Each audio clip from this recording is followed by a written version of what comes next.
I don't believe in thought crimes. And I don't believe that there's any such thing as a dangerous idea.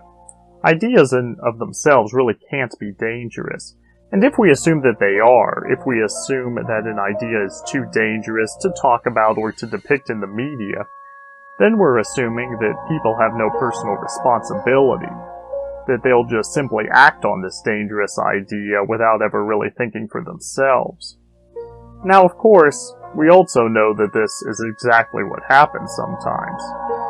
But if we take this notion of no personal responsibility to its logical conclusion, and run our society like that, well, that really is a dangerous idea. Contrary to popular belief, villains aren't negative characters. They're dark characters, yes, but not negative. They actually tend to be very ambitious. They have tremendous egos, and many of them are very happy. Why do you think they're always laughing maniacally? No, negativity is actually a symptom of mediocrity. It's a great mindset for victims. Predators, on the other hand, know how to have fun. When we're kids, we're taught that lying is bad and that no one really likes being lied to. But we quickly learn that life is more complicated than this, and that the world will often punish us if we're too honest. What people really want is for the lie to be the truth. They can't handle real truth because it's too harsh, too ugly, and they'll often hate anyone who actually gives it to them. And that's why lying is a necessary evil. It helps keep civilization civil. It helps us all get along. If we woke up one day all unable to lie, we'd all be killing each other by breakfast. Dream big. Dreaming big is practical, not because you can necessarily count on your dreams coming true or that everything will work out, but because you really can't count on everything working out. Safety is an illusion. Life is all just one big gamble, so you might as well go for the big score. No one gets to walk away from the table alive anyway. And in a world where you can fail even if you just shoot for average, it only makes sense to aim for greatness. Many people mistakenly believe that their past has a bigger impact on them than it does. But the truth is your past does not dictate your future. You have the ability to change at any time. Your entire life can be altered in a heartbeat. You can make a shift. You can evolve your entire worldview, your entire thoughts, your feelings, your actions in just a moment. The truth is, biography does not equal prophecy. Mindset is everything when it comes to making significant changes in your life, or trying to master anything else for that matter. Remember this phrase, mindset precedes technique. This means that you have to know where your mind's at, you have to be in the right headspace, and you have to work on yourself first, before you can work on all the details of actually how to accomplish whatever you're trying to do. Understand the goals, the basic layout, and the rules of the game before you work on all the details about how to play. It's like waging war. Before you can deal with specific strategies and tactics, you have to know the layout of the battlefield. People like to generalize and oversimplify life, saying things like, this works and this doesn't, and this is how things have to be.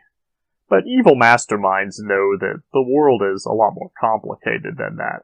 And that's why it pays to question things, to be creative, and to sometimes break the rules. Remember, there are a million different ways to win. Never stop trying or striving towards success. One thing that I can never really understand is how some people seem to be angry or offended by other people's ambition. Aspiring to do better, to be something greater, to have more, to achieve more, seems like such a wonderful thing, and I think it should be applauded. No one's perfect, but The biggest sign that you're a loser is that you decide to stay one and think everyone else should too. Maybe we all can't be winners, but we can all at least aspire to be. So which is better, working smarter or working harder? Strategy, insight, knowledge, these are all very valuable things, especially in this day and age. And just having the ability to sit and think, to plan, to be creative, to strategize, to learn, to research, all of these are very difficult things. They take a lot of time and energy, and truthfully, most people are very bad at thinking. That's why it's so odd to see people debate this issue of whether it's better to work harder or to work smarter. The truth is, if working smart seems easy to you, then you're probably not doing it right. Power. There's a thin line between villains and heroes, and one of the most obvious things that they both have in common is that they both possess power. Whether your intentions are noble or sinister, power is a really wonderful thing to have. You really can't do much without it.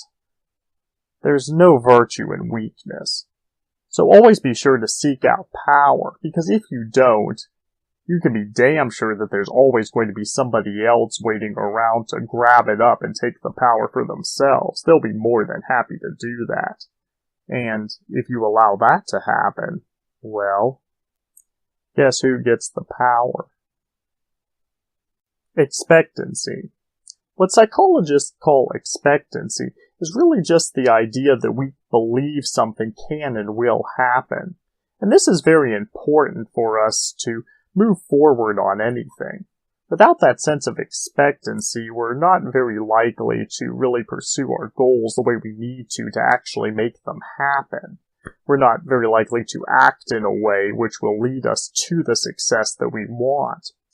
This is why you see things like vision boards, the idea of writing your goals down, daily affirmations you tell yourself every day. All of these and more are just mechanisms to enhance your expectancy, to make your dreams and goals more real for you. So use the concept of expectancy and plant those ideas in your mind. And that way, if you can make yourself believe that your dreams can come true, that what you want is a reality, that it can happen, then you will be that much closer to actually having it. Decision. The word decision shares a Latin root word with the word incision, meaning to cut. And this is what making a decision really means. To cut off from. To cut away all other options until you are only left with the one. To slice away with precision everything else until you are only left with that one decision, that thing that you have deliberately decided on. So make all of your life's decisions like a surgeon. Know how you want to operate. Know where you want to cut. And know what you might have to amputate. We are our own values. Our beliefs define us and how we see the world and how we act upon it. I've heard many critics complain that villain characters who do evil for the sake of evil are somehow unrealistic. But there are many examples of heroes who will do what many would consider good just for the sake of being good. And, in fact, there are plenty of real-life people who will say that they try to do the right thing just because it's right. Morality is a virtue to them, and it's part of their standard that they hold, and so they try to live up to that. So, perhaps a villain character who does evil for the sake of evil may not be so far-fetched if being evil just happens to be part of those characters' core values. Making a lot of money just makes you more of what you already are. This is because money is a tool of power. It's an enhancer.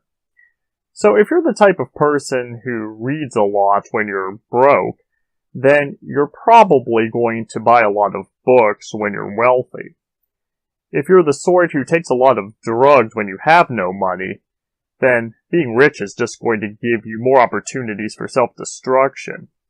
And if you have no financial responsibility, and you somehow do manage to make a lot of money, you're probably not going to keep it very long. This is what happens to most lottery winners.